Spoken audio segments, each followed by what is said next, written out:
Yeah, Lord Jesus, thank you so much for this amazing time. Thank you for these amazing men. And as we get together here this morning, Lord Jesus, thank you that we know that you are our sovereign King, our Lord and our Savior. And we thank you, Holy Spirit, that you will just work here powerfully this morning. Thank you, Holy Spirit, that you will work in each and every one of our hearts. Holy Spirit, you are welcome here because you are God. You are holy, you are righteous, and you're powerful. And I pray, Holy Spirit, even now, just through your power, that you open up ears, that you open up hearts, that we'll be able to receive what you need to say to us this morning. We love you, King Jesus, and we pray this in your holy name. Amen and amen. Amen. Lekker, guys.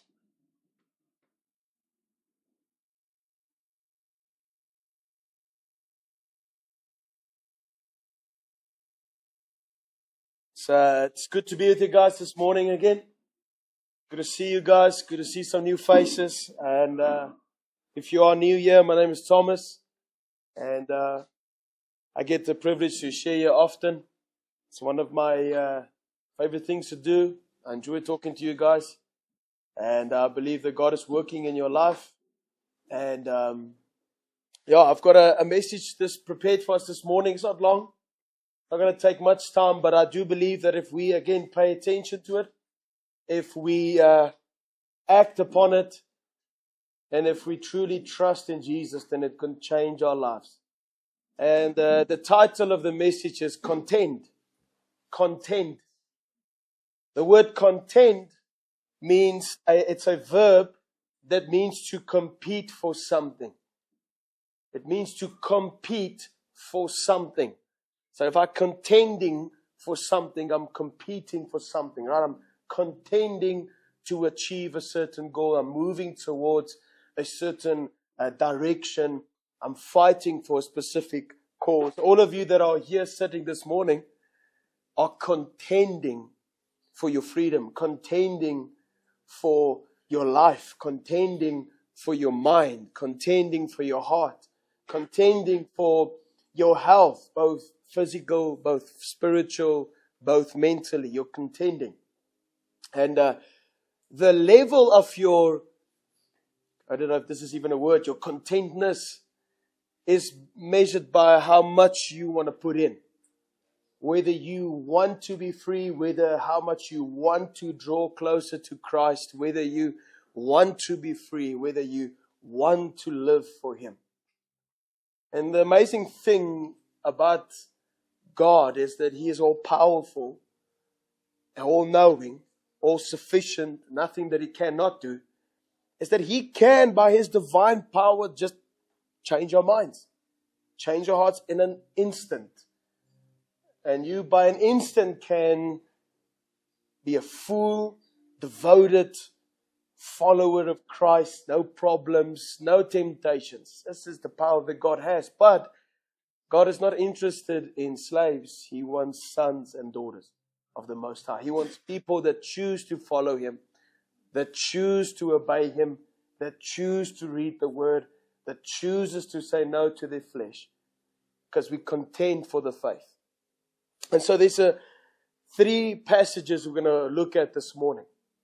The first one is in Acts 20 from verse 23 to 24. Acts 20 from verse 23 to 24. Here Paul is speaking to the elders in Ephesus. It's the church in Ephesus. He gathers the elders of the church together and he addresses a specific message towards them. You can go read the whole one, but I want to focus on a specific part. Verse 23 to 24. He says, accept that the Holy Spirit testifies to me. In other words, the Holy Spirit confirms to me that in every city, imprisonment and afflictions await me. Now imagine, you're a follower of Christ.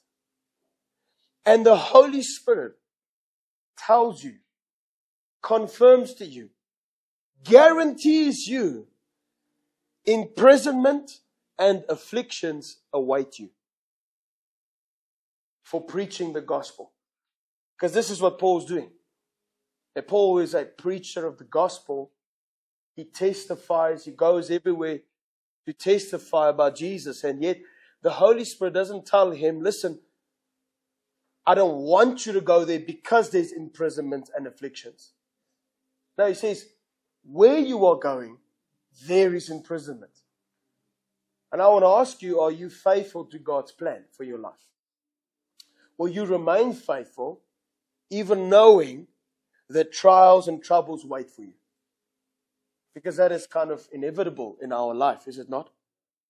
I mean, to think that you're going to walk out of here when you're finished, and to think you're going to walk into an easy life, comfortable, and all's going to make sense. Temptations are now vanished, and I am now immune to all of that.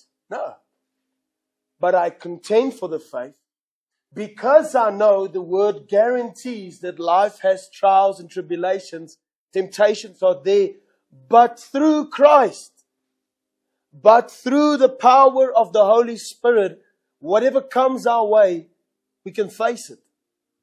Not because we within ourselves are great or that we are awesome. No, but that He that is in us is great. And it also means that we face the facts.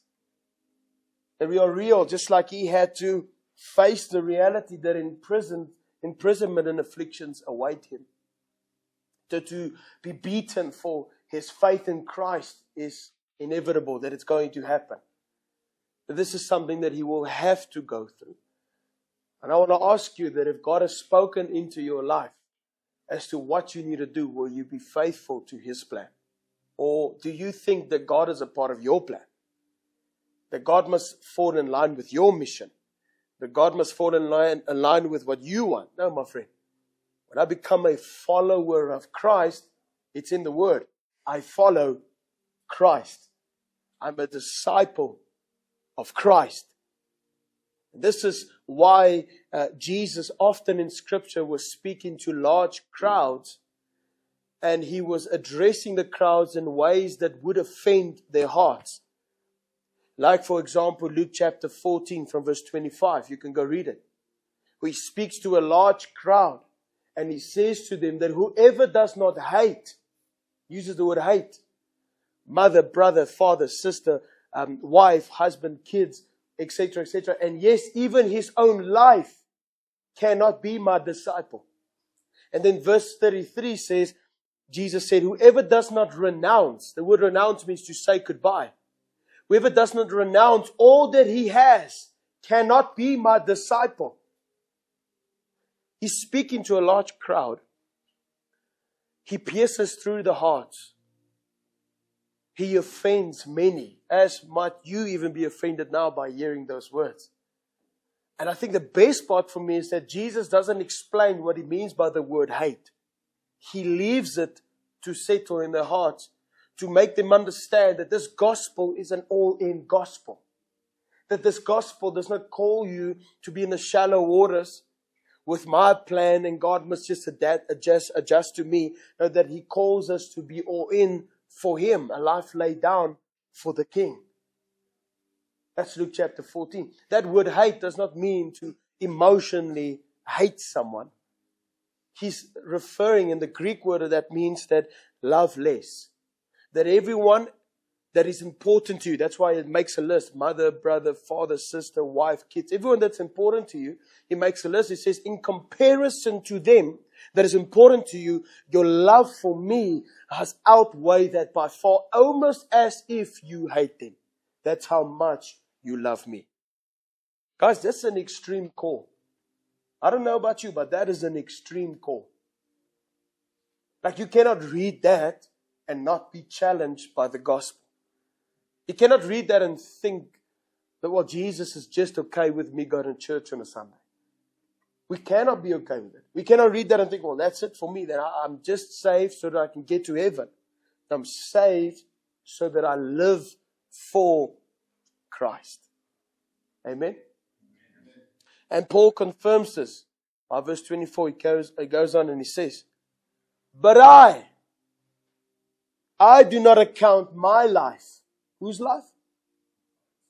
My life. He says, I do not account my life of any value, nor as precious to myself, if only I may finish my course and the ministry that I've received from the Lord Jesus, and that is to testify to the gospel of the grace of God. So Paul is saying, listen, imprisonment, yes, it's waiting for me. Affliction, yes, it's waiting for me. Trials, yes, it's waiting for me.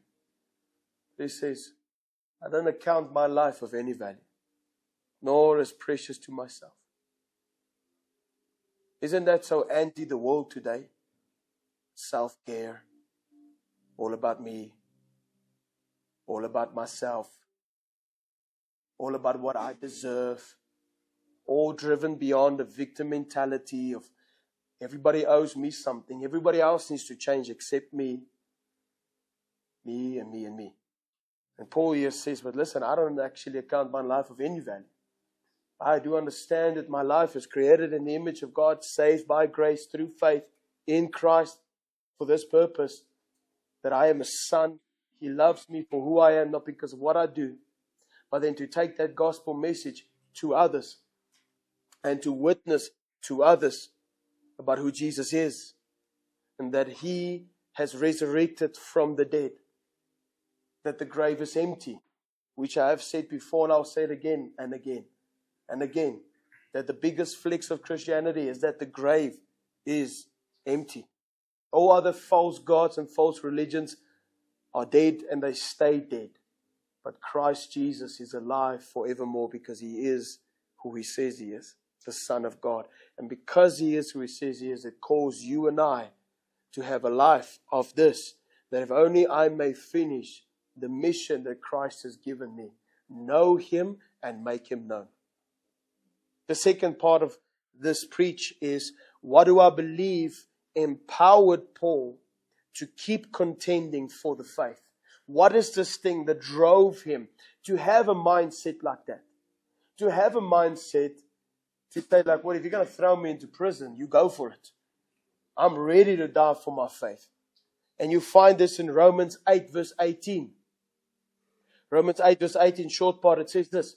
Paul writes, for I consider that the sufferings, the what? The sufferings of this present time. Oh, wait. I thought Jesus only blesses me. I thought Jesus only answers every prayer. I thought Jesus is just going to give me the Lambo, the Land Cruiser, the big house, the big paycheck. No, that the what? The sufferings of this present time. Look at what he says. Are not worth comparing with the glory that is to be revealed to you and I. So here's Paul saying, there are sufferings that we are facing in this present time. And each one's battle looks a little bit different. But he's saying, what keeps me going?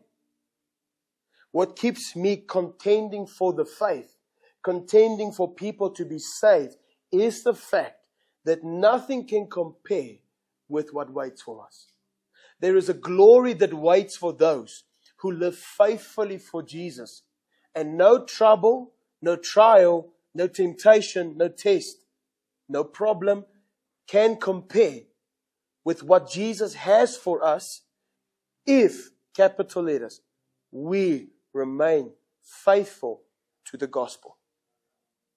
That you cannot understand, and I cannot understand, even if I can say it with every fiber in my being, and I can throw this podium, which I feel so excited, is that you cannot compare with what it would be like when you and I stand before the King of Kings. Well, not even stand, probably on our knees, face down, before the King of Kings, who has eyes of fire, who has lightning shooting from His throne and His beard, in glory and majesty. And He looks me in the eyes and He says to me, well done, my good and faithful servant. For with you I am well pleased. And you enter into eternity. And who knows what waits for us? But we know that there is a glory that cannot be compared with what waits for us if you and I live faithful for Jesus. Because the problems will come. The pain will be there. And it's not that we live in denial of it. is that we keep our eyes on Jesus. And when we face those troubles, when we face those problems, are you expectant with a mind that is set on eternity? Because remember, guys, this life on earth, we are only passing through. This is a journey. We are passing through to our heavenly dwelling. We are passing through a battlefield where there is a war and people are dying and going to hell. And you and I have the answer, and His name is Jesus. He who came to live, to die, to rose again, so that by faith in Him, all who call upon the name of the Lord shall be saved.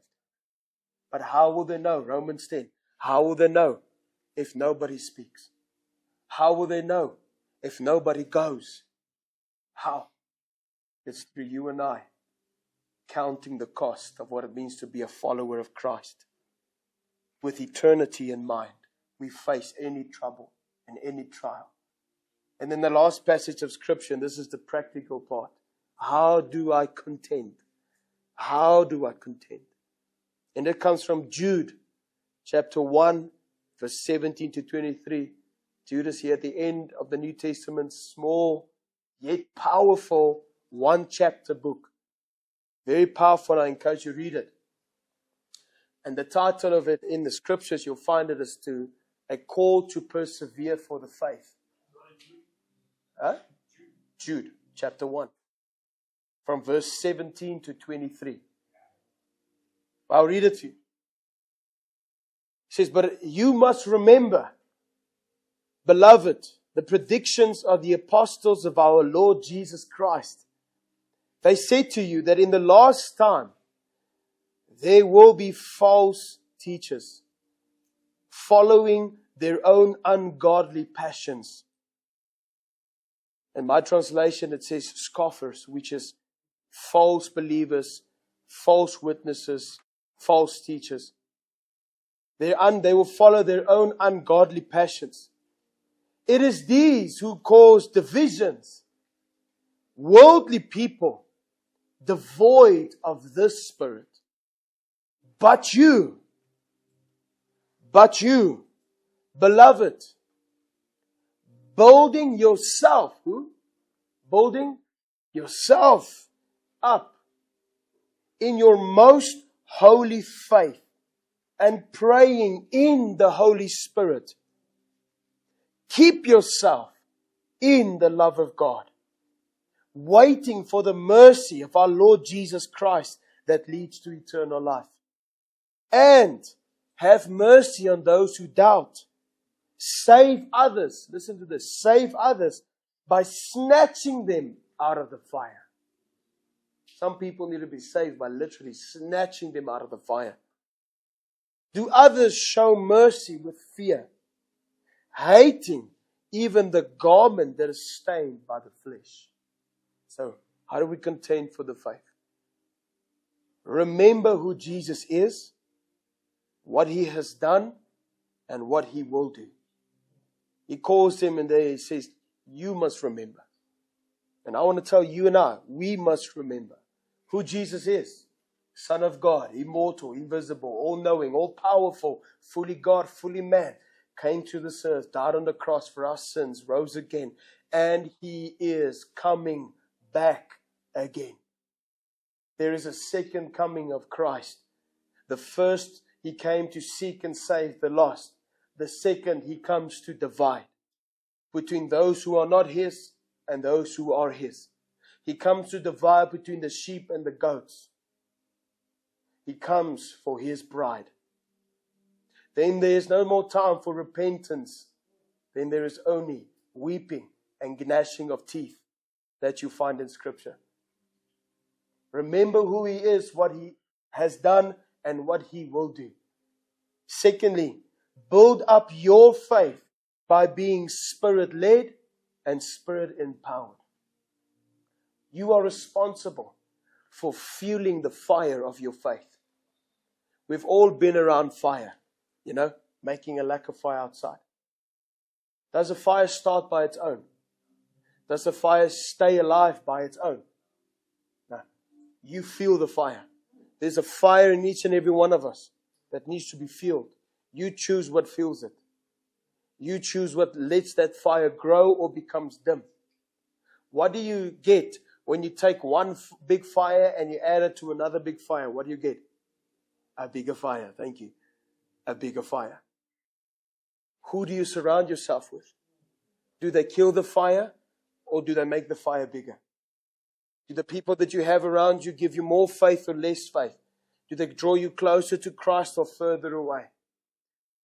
Are you prepared to make the decisions when you leave this place to get out of situations that is going to dim your fire by making the difficult, hard calls? Number 3 is love God and be loved by Him. You hear what I'm saying? Love God, you, and be loved by Him. As men, it is difficult for us to know that there is a Father who loves you deeply and who wants you to know that you are loved. That He wants every part of your heart, those hard parts of your heart that has been calcified, that has been hardened through life and through your own decisions. He wants all of that. And He wants to work on that. And He wants you to know that you are loved. Not, yeah, but what about? No, He loves you.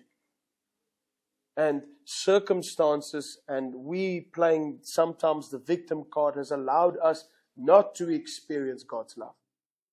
And it's not because your life was not hard. It doesn't mean that there wasn't difficult things that has happened, but it's because we've blocked ourselves off from receiving God's love, because perfect love casts out all fear.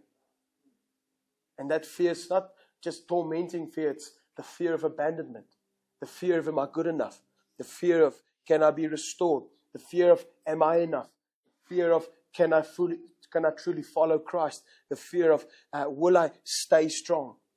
His perfect love cast out all fear. To know that my son, you are loved.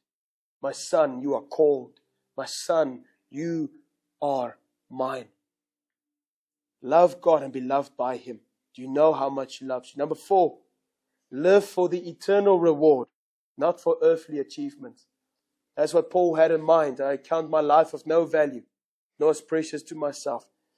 Keep eternity in mind. What is the eternal reward that Christ has for us? How many souls will you take with you to the kingdom? How many lives have you impacted for the sake of the gospel? Keep eternity in mind. Number 5, preach the gospel because people are going to hell. Preach the gospel. That's the part where He says save others by snatching them out of the fire. Have you ever put your hand on a hot stove by accident? Have you ever? Yeah. It only happens once. Because after that, you remember. Check if the stove is on. I remember I was 10 years old. That was the last time I put my hand on a hot stove. Because it was sore. I want to use a very other word, but it was very sore.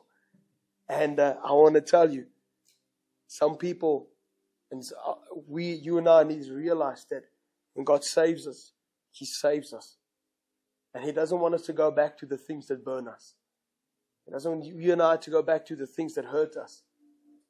Because only a dog returns to its own vomit. And so for you and I to know that there's a mission out there and people are going to go to hell.